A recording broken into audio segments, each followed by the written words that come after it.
저는 전광훈 목사님이 예배 중에 전 교인들 앞에서 교회의 장로들을 멍청한 바보들이라 칭하고 믿을 놈이 없어서, 여기서 믿을 놈이란 장로님들을 칭할 텐데 500억 사업권 모두를 자기 아들에게 위임한다고 말 한마디로 1분 만에 결의를 해버리는 모습을 보며, 또 여기에 아멘 아멘 하며 환호하는 신자들을 보면서 이게 우리나라 개신교 교회의 현실이구나 하는 생각에 눈물이 앞을 가렸습니다. 아무리 농담이라 해도 목사가 전 교인 앞에서 자기 교회 장로들한테 믿을 놈 못 된다고 하는 것도 충격적인데, 그렇게 장로들을 믿지 못해서 500억 교회 사업권을 목사도 아닌 일개 전도사에게 위임하는 일을 투표도 없이 그저 손들고 아멘하시오 말 한마디로 결의해버리는 모습을 보며, 도대체 이 모습이 전광훈 목사님이 그토록 싫어하시는 저 북한의 김정은의 인민회의와 무엇이 다른가 하는 생각이 들었습니다. 아직까지도 서울 한복판에 있는 대형 교회에서 이런 일이 너무나도 자연스럽게 일어난다라는 사실에 그저 마음이 불따름입니다. 일전에 인터뷰 기사를 통해서 전광훈 목사님이 이제는 자신의 트레이드마크처럼 되어버린 여성도에게 빤스 내리라고 해서 분말 않고 내리면 내 성도요, 아니면 내 성도가 아니라는 말이 왜곡되어 보도되는 바람에 억울하다는 취지의 기사를 본 적이 있습니다. 기사를 읽어보니 억울해하는 심정이 어느 정도 이해가 되었습니다. 내용인 즉슨 어떤 목사가 여자 집사님과 불륜 관계에 있었는데, 그 목사가 검찰에 불려가 조사를 받는 과정에서 나는 책임이 없습니다, 저 여자 집사님이 나를 꼬셔서 나도 피해자입니다, 모든 책임을 성도에게 돌렸다라는 것입니다. 그래서 그 목사의 잘못을 설명하는 과정에서 성도들이 목사 좋아하는 것에는 선이 없다, 성경책을 보면 성도들이 사도 바울에게 눈까지도 빼준다, 생명도 바친다, 우리 교회 집사님들은 나를 얼마나 좋아하는지 내가 빤스 벗으라면 다 벗어, 목사가 벗으라고 해서 안 벗으면 내 성도 아니지, 그런다고 해서 집사들에게 책임을 지우면 되겠느냐, 목사가 그러면 안 되지 않느냐, 이러한 맥락에서 한 발언인데, 그러니까 말의 취지는 전혀 그런 것이 아니고 오히려 목사들이 성도의 신뢰와 존경을 악용해서는 안 된다라는 내용이었는데, 그저 이 언론이 앞뒤 다 잘라먹고 자극적으로 빤스 내리라고 해서 내리면 내 성도요, 안 내리면 내 성도가 아니다 라는 자극적인 말로 보도하는 바람에 자신의 명예가 실추되었다라는 기사 내용이었습니다. 그리고 인터뷰 말미에 내가 정말 빤스를 벗어야 내 성도라는 뜻으로 발언을 했다면은 사람들이 내 설교를 계속해서 듣겠냐며, 자신은 당당하니까 앞으로도 그런 것이 보도가 되든 말든 상관하지 않고 계속해서 그렇게 세게 말할 것이다 라고 말한 인터뷰 내용이었습니다. 기사를 읽어보니 충분히 억울해 할 만한 내용이었습니다. 저 또한 전체 맥락과 취지를 벗어나서 그저 자극적인 말 한마디를 잘라내어 사실관계를 왜곡하는 작금의 언론 행태에 대해서는 불만이 많은 사람입니다. 말을 다르게 옮기는 것만큼이나 비겁하고 옹졸한 짓은 없으며, 이렇게 하는 것은 올바른 언론의 태도가 전혀 아니기 때문입니다. 그러나 안타깝게도 사람들은 맥락이나 취지보다는 언론이 편집한 자극적인 말 한마디에 반응하기에 이러한 행태는 대중의 관심을 먹고 사는 언론계에서는 쉽사리 고쳐지지 않는 고질병이기도 합니다. 그런데 방법의 옳고 그름을 떠나서 이러한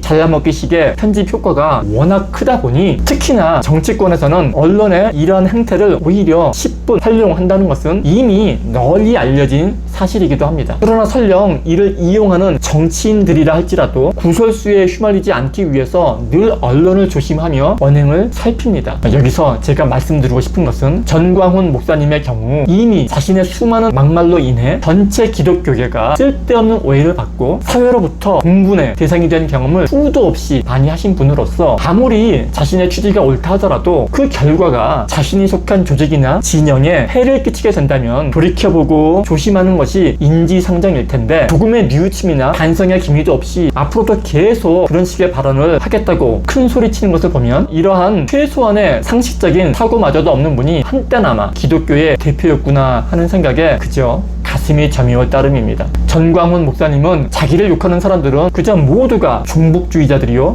나쁜 놈들이라는 지극히 자기중심적인 생각에 빠져 계신 듯한데, 그러나 한 가지 똑바로 아셔야 할 사실은 전광훈 목사님을 비판하는 사람들 중에는 종북주의자와 좌파들만 있는 것은 아니라는 사실입니다. 공공이 모인 자리에서 하나님도 나한테 까불면 죽어 라든지, 혹은 예배 중에 자기 아들을 가르쳐 독생자라고 수없이 반복해서 일컫는 신학적으로도 너무나도 신성모독적인 아무리 농담이다 해도 목사가 마이크 들고 할 수 있는 발언이라고는 도저히 상상조차 할 수 없는 그런 발언들을 서슴지 않고 한다는 것은 좌파나 우파를 떠나서 모든 상식 있는 기독교인들의 공분을 사는 일이기 때문입니다. 아무리 세상 유익을 쫓는 세속적인 정치인들이라 할지라도 자신의 발언이 끼칠 영향을 고려하여 자신의 언행을 돌아보고 살피는 마당에 하물며 목사가 자신의 저속한 언행으로 인해 세상 속에 하나님의 사랑을 전하고 실천하는 일에 누를 끼치고 있다면 그게 과연 목사로서 억울한 일이라고 계속 고집을 피울 일인지 묻고 싶은 것입니다. 오히려 낮은 곳에서 묵묵히 하나님의 사랑을 실천하면서도 목사님의 그 저속하고도 분별 없는 언사로 인해 개독 목사로 손가락질을 받고 있는 수많은 진실된 목사님들이 더욱더 억울하지 않을까 하는 생각이 드는 것입니다. 저는 전광훈 목사님과 같은 분이 어떻게 해서 이 나라에서 이렇게까지 주목을 받게 되었는지 그저 기가 막힐 따름입니다. 예전에도 전광훈 목사님과 같은 부류의 목사님들은 늘 있어 왔습니다. 나이 많은 교인들에게 막말을 하고 예배 중에 차마 입에도 담지 못할 쌍욕을 하고 자신이 마치 하나님과 동급인 양 병 고치는 능력이 있다며 말끝마다 믿습니까를 외치게 만드는 그런 부류의 목사님은 늘 있어 왔고 지금도 있습니다. 그러나 그런 목사님들은 언제나 자기만의 그라운드에서 자신을 추종하고 따르는 소수의 추종자들과 함께 있지, 지금의 전광훈 목사처럼 이렇게 한나라의 법치 근간을 흔들고 부끄러움 없이 공공연하게 정치 선동을 하는 사람은 없었습니다. 전광훈 목사가 오늘날 이처럼 전국 무대에 오르게 된 것은 아마도 헌정사상 초유의 대통령 탄핵으로 말미암아 너무나 급작스럽게 개편된 우리나라의 고단한 정치 지형 속에서 좌우 균형을 잡아야 할 이 정치권이 너무 한쪽으로 치우친 까닭에 일부 소외감을 느낀 보수 진영의 사람들이 느끼게 된 상대적 박탈감으로 인한 불만의 영향이 컸으리라 생각이 됩니다. 이는 충분히 이해할 만하고 있을 수 있는 일입니다. 그러나 이러한 문제의 해결은 정치인들의 몫이지 여기에는 종교인이 낄 이유도 낄 자리도 없습니다. 물론 정치인들이야 정권 획득을 위해서는 수단과 방법을 가리지 않는 사람들이기에 전광훈 목사처럼 보수 쪽의 의견으로 사람들을 동원할 수 있는 탁월한 능력을 가진 사람을 필요로 할 것입니다. 그러나 신앙인들, 더구나 목사라면 여기에 휩쓸리면 안 되는 것입니다. 종교인이 정치적인 목적에 이용되어서는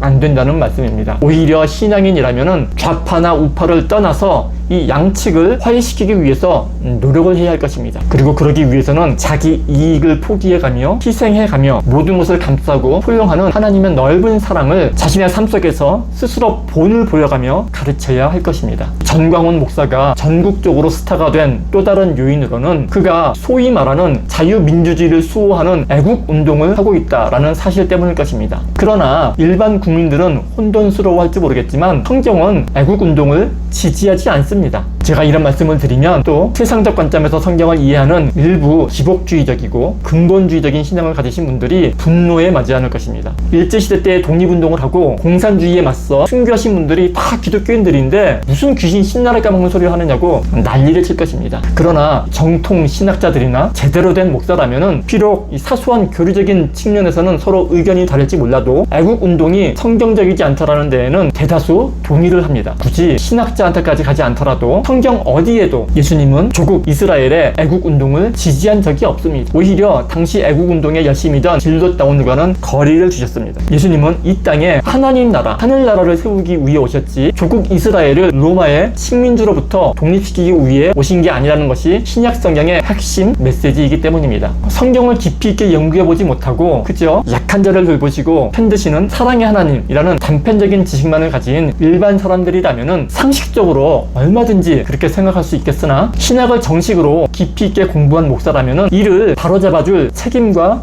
의무가 있는 것입니다. 그런데 오히려 바로잡아 주어야 할 목회자가 정치인들과 함께 앞장서서 이를 선동하고 있다면 도무지 말이 안 되는 것입니다. 목회자는 비록 신자들의 귀에 거슬리더라도 그들에게 올바른 메시지를 전해야 합니다. 철없는 자녀들이 밥 대신 과자를 원해도 이를 말리고 과자 대신 밥을 먹이는 것이 부모된 도리요 역할일 것입니다. 물론 기울어진 운동장은 바로잡아야 하고 공정과 상식이 통하는 세상이야말로 예수님께서 진정 원하시는 모습일 것입니다. 그러나 그러한 모습은 지금의 전광훈 목사님이나 진영 싸움을 부추기는 일부 정치인들의 방법으로는 이루어지지 않습니다. 좌파 척결만이 곧 애국이 아니라는 말씀입니다. 좌파를 척결하고 싶다면 그들을 때려잡아 감옥에 보낼 것이 아니라 예수님께서 하신 것처럼 그들을 사랑으로 품어야 할 것입니다. 물론 그렇게 그렇게 하기는 무척이나 힘들지만 예수님은 분명 그렇게 가르치셨습니다. 다시 한번 말씀드리자면 전광훈 목사가 하는 애국운동은 성경적이지도 않고 더구나 목사가 앞장서서 행할 일은 더더욱 아닙니다. 애국운동이 그렇게 하고 싶으시다면 제발 목사직을 내려놓고 개인 전광훈으로 하시기 바랍니다. 제발 예수님 이름 팔고 교회 이름 팔아서 성도들을 동원하지 말고 당당하게 지역구에 출마하여 하시기 바랍니다.